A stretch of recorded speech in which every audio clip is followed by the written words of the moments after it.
Friends, ಇವತ್ತು ನಾನು pigmentation ಇರೋಕ್ಕೆ ಒಂದು ರಾಮಬಾಣವಾದ ಒಂದು ರೆಮಿಡಿ ತಂದಿದ್ದೀನಿ. ಪಿಗ್ಮೆಂಟೇಷನ್ ಇರೋದು ದಯವಿಟ್ಟು ಈ ರೆಮಿಡಿನ ಟ್ರೈ ಮಾಡಿ. ನೀವು ನಲಕಮರಾಡಿ ಯೂಸ್ ಮಾಡ್ತಿದ್ದೀರಾ ಅಂದರೆ ಅದಕ್ಕೊಂದು ಅದ್ಭುತವಾದ, ಅದಕ್ಕೆ ಒಳ್ಳೆ ಏನಂತೀವಿ ಟಕ್ಕರ್ ಕೊಡೋ ಒಂದು ಪ್ಯಾಕ್ ತಂದಿದ್ದೀನಿ. ಇದಕ್ಕೆ ನಾನು ಬಳಸ್ತಿರೋದು ಕೆಲವೊಂದು ಮನೇಲಿ ಸಿಗೋದು, ಎಲ್ಲ ಮನೇಲಿ ಸಿಗೋದು ಆಲೂಗೆಡ್ಡೆ ಮತ್ತು ಟೊಮೆಟೊ. ಇದು ಟೊಮೆಟೊ ಬ್ಲೀಚಿಂಗ್ ಏಜೆಂಟ್ ಆದರೆ ಆಲೂಗೆಡ್ಡೆ ಪಿಗ್ಮೆಂಟೇಷನ್ನ ಉಳಿಯೋಕ್ಕೆ ರಾಮಬಾಣ. ಅದ್ರ ಜೊತೆಗೆ ನಾನೊಂದು ಅದ್ಭುತವಾದ ಒಂದು ಪೌಡ್ರ್ ಮರಾಡಿ ಯೂಸ್ ಮಾಡ್ತಿದ್ದೆ. ಅದಕ್ಕೆ ಒಳ್ಳೆ ಟಕ್ಕರ್ ಕೊಡೋವಂಥ ಒಂದು ಅದ್ಭುತವಾದ ಪ್ಯಾಕ್. ಓಕೆನಾ? ಪ್ಯಾಕ್ನ ನೀವು ಹಾಕಿ ನೋಡಿ, ಕೇವಲ ಒಂದೇ ದಿನದಲ್ಲಿ ಸ್ವಲ್ಪ ಮ್ಯಾಜಿಕ್ ಕಾಣುತ್ತೆ. ನಲಪ ಮರಾಡಿ ಹೆಂಗೋ ಮ್ಯಾಜಿಕ್ ಮಾಡ್ತಿದೆ, ಅದ್ರ ಜೊತೆ ಈ ಪ್ಯಾಕ್ನ ಹಾಕಿ. ಓಕೆನಾ?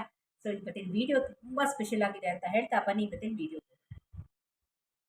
ಪಿಗ್ಮೆಂಟೇಷನ್ನ ಒಂದೇ ಸಿಟ್ಟಿಂಗಲ್ಲಿ ವಾಸಿ ಮಾಡೋದಕ್ಕೆ ಇವತ್ತೊಂದು ಅದ್ಭುತವಾದ ಪ್ಯಾಕ್ ತಂದಿದ್ದೀನಿ ಫ್ರೆಂಡ್ಸ್. ಇದಕ್ಕೆ ನಾನು ಒಂದು ಆಲೂಗೆಡ್ಡೆ ಚಿಕ್ಕ ಸೈಜು ಸಿಪ್ಪೆ ತೆಗೆದು ತೊಳೆದಿರೋದು. ಓಕೆನಾ? ಅದನ್ನು ನಾನು ಮಿಕ್ಸಿಲಿ ಗ್ರೈಂಡ್ ಮಾಡ್ಕೊಂಡು ಅದರದ್ದು ರಸ ತೊಗೊಳ್ತಾ ಇದ್ದೀನಿ.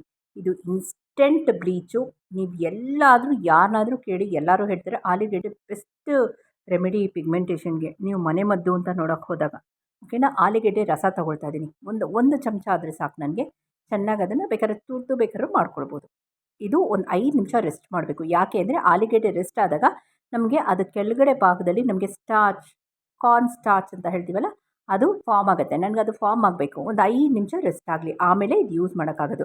ಸುಮ್ಮನೆ ತುರಿದ್ವಾ ಹಾಕಿದ್ವಾ ಅದಾಗಲ್ಲ. 5 ನಿಮಿಷ ಅದು ರೆಸ್ಟ್ ಮಾಡಲಿ, ಕಾರ್ನ್ ಸ್ಟಾರ್ಚ್ ಫಾರ್ಮ್ ಆಗುತ್ತೆ ತಳದಲ್ಲಿ. ಈಗ ಒಂದು ಚಿಕ್ಕ ಟೊಮೆಟೊ ತೊಗೊಂಡು ಅದನ್ನು ಜ್ಯೂಸ್ ತೊಗೊಳ್ತಿದ್ದೀನಿ. ಟೊಮೆಟೊ ಯಾಕೆ ಅಂದರೆ ಟೊಮೆಟೊ ಪಿಗ್ಮೆಂಟೇಷನ್ಗೆ 50 ಭಾಗದಷ್ಟು ಕೆಲಸ ಮಾಡೋದ್ರ ಜೊತೆಗೆ ಇನ್ನು 50 ಭಾಗದಷ್ಟು ಬ್ಲೀಚಿಂಗಾಗಿ ಕೆಲಸ ಮಾಡುತ್ತೆ ನಮ್ಮ ಸ್ಕಿನ್ಗೆ. ಓಕೆನಾ?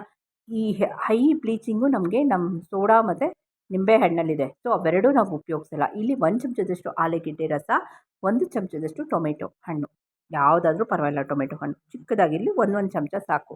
ಸ್ವಲ್ಪ ಜಾಸ್ತಿ ಮಾಡಿಟ್ಕೊಂಡ್ರೆ ಅದನ್ನು ಕ್ಯೂಬ್ಸ್ ಆಗಿ ಫ್ರೀಝರಲ್ಲಿ ಇಟ್ಕೊಳ್ಳಿ. ಅದು ಏನು ಮಾಡಬೇಕು ಅಂತ ಹೇಳ್ತೀನಿ ನೋಡಿ. 5 ನಿಮಿಷ ಆದಾಗ ನಮಗೆ ಕಾರ್ನ್ ಸ್ಟಾರ್ಚ್ ಫಾರ್ಮ್ ಆಗಿರುತ್ತೆ. ಆಮೇಲೆ ನಾನು ಇದನ್ನು ಮಿಕ್ಸ್ ಮಾಡಿಬಿಟ್ಟು ಟೊಮೆಟೊನ ಇದಕ್ಕೆ 1 ಚಮಚದಷ್ಟು ಹೆಸರು ಕಾಳಿನ ಪುಡಿ, ಹೆಸರು ಗ್ರೀನ್ ಗ್ರಾಮ್ ಅಂತ ಹೇಳ್ತಾರಲ್ಲ ಅದು.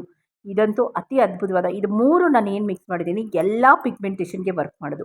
3 ನೀವು ಗೂಗಲಲ್ಲಿ ಎಲ್ಲಾದರೂ ಸರ್ಚ್ ಮಾಡಿ ನೋಡಿ. 3 ನಾನು ಚಾಲೆಂಜ್ ಮಾಡಿ ಹೇಳ್ತೀನಿ, ಇದು 3 ಮಿಕ್ಸ್ ಮಾಡಿರೋದು ಪಿಗ್ಮೆಂಟೇಷನ್ಗೆ ವರ್ಕ್ ಆಗೋದು. ಫಸ್ಟ್ ಇವಾಗ ನೋಡಿ ನಮ್ಮ ಪೇಸ್ಟ್ ರೆಡಿ ಇದೆ.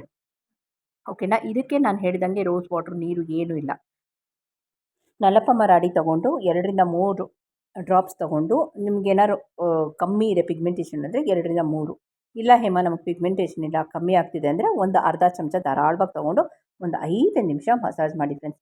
5 ನಿಮಿಷ ಆದಮೇಲೆ ಇಮ್ಮಿಡಿಯೇಟಾಗಿ ಪ್ಯಾಕ್ ಹಾಕ್ಕೊಳ್ಳಿ ಅಷ್ಟೇ. ಈ ಪ್ಯಾಕು ಸುಮಾರು ಒಂದು 10 ನಿಮಿಷ ಡ್ರೈ ಆಗುತ್ತೆ. ಚೆನ್ನಾಗಿ ಸ್ವಲ್ಪ ಎಳ್ದಂಗೆ ಆಗುತ್ತೆ ಇದು, ಅಲ್ಲಿವರೆಗೂ ಬಿಡಬೇಡಿ. ಇದು ಸೆಮಿ ಡ್ರೈ ಆದಾಗ ವಾಶ್ ಮಾಡಿಬಿಟ್ಟು ಇಡೀ ದಿನ ನಿಮ್ಮ ಮುಖನ ಮುಟ್ಟು ನೋಡ್ಕೊಳ್ತೀರಿ. ಒಳ್ಳೆ ಸಾಫ್ಟ್, ಒಳ್ಳೆ ಅತ್ತಿ ಮುಟ್ಟಿದಷ್ಟು ಸಾಫ್ಟ್ ಆಗುತ್ತೆ. ಇದನ್ನು ದಿನ ಮಾಡ್ಕೊಳ್ಳಿ. ಓಕೆನಾ? ಅತಿ ಅದ್ಭುತವಾದ ರಿಸಲ್ಟ್ ಸಿಗುತ್ತೆ ನಿಮಗೆ. ಸೊ ಹೊಸಬ್ರು ಯಾರು ಫಸ್ಟ್ ಟೈಮ್ ನನ್ನ ಚಾನಲ್ನ ವಿಸಿಟ್ ಮಾಡಿದ್ರೆ ದಯವಿಟ್ಟು ಆಲ್ ಅಂತ ಸಬ್ಸ್ಕ್ರಿಪ್ಷನ್ ಕೊಡಿ ಅಂತ ಹೇಳ್ತಾ, ಆಲೂಗೆಡ್ಡೆ, ಟೊಮೆಟೊ ಮತ್ತು ಹೆಸರು ಕಾಳು ಪಿಗ್ಮೆಂಟೇಷನ್ಗೆ ರಾಮಬಾಣ. ಇದ್ರ ಜೊತೆ ಶೈನಿಂಗ್ ನೋಡಿ ನಿಮಗೆ ತೋರಿಸ್ತೀನಿ. ಇಮ್ಮಿಡಿಯೇಟ್ ಸ್ಕಿನ್ ಶೈನಿಂಗ್ ಬರುತ್ತೆ. ಯಾಕಂದರೆ ಆಲೂಗೆಡ್ಡೆ ಮತ್ತು ಟೊಮೆಟೊದು ಬ್ಲೀಚಿಂಗ್ ಎಫೆಕ್ಟ್ ಸ್ಟಾರ್ಟ್ ಆಗಿದೆ ನೋಡಿ. ಇಲ್ಲಿ ನಿಮ್ಗೆ ಕಾಣ್ತಿದೆ ಅಲ್ವಾ? ಸೊ ಇದು ಎಲ್ಲರಿಗೂ ಆಗುತ್ತೆ, ನನಗೆ ಮಾತ್ರ ಬ್ಲೀಚಿಂಗ್ ಆಗೋದಲ್ಲ. ನೀವು ಸ್ಕಿನ್ಗೆ ಹಾಕಿದ್ರೆ ಅತಿ ಅದ್ಭುತವಾದ ಒಂದು ರೆಮಿಡಿ ಇದು. ಒಂದು 8 ನಿಮಿಷ ಆಗಿದೆ. ಈಗ ವೈಪ್ ಮಾಡಿ ತೋರಿಸ್ತೀನಿ ನೋಡಿ, ಇಮ್ಮಿಡಿಯೇಟಾಗಿ ಗ್ಲೋ ಕಾಣುತ್ತೆ ನಿಮಗೆ. ಸೊ ಇವತ್ತಿನ ವೀಡಿಯೋ ಹೇಗಿತ್ತು ಅಂತ ನಾನು ಕಮೆಂಟ್ ಸೆಕ್ಷನ್ ಹಾಕಬೇಕು. ಪಿಗ್ಮೆಂಟೇಷನ್ಗಂತೂ ರಾಮಬಾಣ, ಇದನ್ನು ಮಿಸ್ಸೇ ಮಾಡಬೇಡಿ ಅಂತ ಹೇಳ್ತೀನಿ. ಆ ಥರ ಜ್ಯೂಸ್ ಮಾಡಿಟ್ಕೊಳ್ಳಿ. ಅದನ್ನು ಇಂಟೇಕು ಮಾಡ್ಬೋದು, ಏನೂ ತೊಂದರೆ ಇಲ್ಲ. ಆಲೂಗೆಡ್ಡೆ ರಸ ಕುಡಿಯೋಕ್ಕಾಗಲ್ಲ ಅಂತ ಏನಿಲ್ವಲ್ಲ, ಕುಡಿಬೋದಲ್ಲ. ಅದು ಮತ್ತು ಟೊಮೆಟೊನ 1 ಚಮಚ ಕುಡೀರಿ, ಅದು ಒಳ್ಳೆಯದು. ಇಂಟೇಕ್ ಆದಾಗೂ ನಮಗೆ ಹೊರಗಡೆನೂ ಅದ್ರ ಎಫೆಕ್ಟ್ ಗೊತ್ತಾಗುತ್ತೆ. ಬರೀ ಔಟರ್ ಪಾರ್ಟ್ ಮಾತ್ರ ನಾವು ಇದು ಮಾಡಿಕೊಟ್ರೆ ಏನೂ ಪ್ರಯೋಜನ ಇಲ್ಲ. ಸೊ ಯಾವ ರೀತಿ ಇದೆ ಗ್ಲೋ ನೋಡಿ. ಸೊ ಇವತ್ತಿನ ವೀಡಿಯೋ ನಿಮ್ಗೆ ಇಷ್ಟ ಆದಲ್ಲಿ ಲೈಕ್ ಮಾಡಿ, ಶೇರ್ ಮಾಡಿ, ಸಬ್ಸ್ಕ್ರೈಬ್ ಮಾಡ್ಕೊಳ್ಳಿ. ಪಕ್ಕದಲ್ಲಿರೋ ಬೆಲ್ ಐಕನ್ಗೆ ಆಲ್ ಅಂತ ಕೊಡಿ ಅಂತ ಹೇಳ್ತಾ, ಅದ್ಭುತವಾದ ರೆಮಿಡಿ ಇದು. ಸೊ ಇದು ಐಸ್ ಕ್ಯೂಬ್ಸ್ ಮಾಡಿಟ್ಕೊಂಡು ನೆಕ್ಸ್ಟು ವೀಡಿಯೋಸಲ್ಲಿ ಯಾವ ರೀತಿ ಯೂಸ್ ಮಾಡೋದು ಅಂತ ನಾನು ನಿಮ್ಮ ಜೊತೆ ಶೇರ್ ಮಾಡ್ತೀನಿ. ಓಕೆನಾ? ಇವತ್ತಿನ ವೀಡಿಯೋ ಇಷ್ಟ ಆದಲ್ಲಿ ಲೈಕ್ ಮಾಡಿ. Thank you for watching.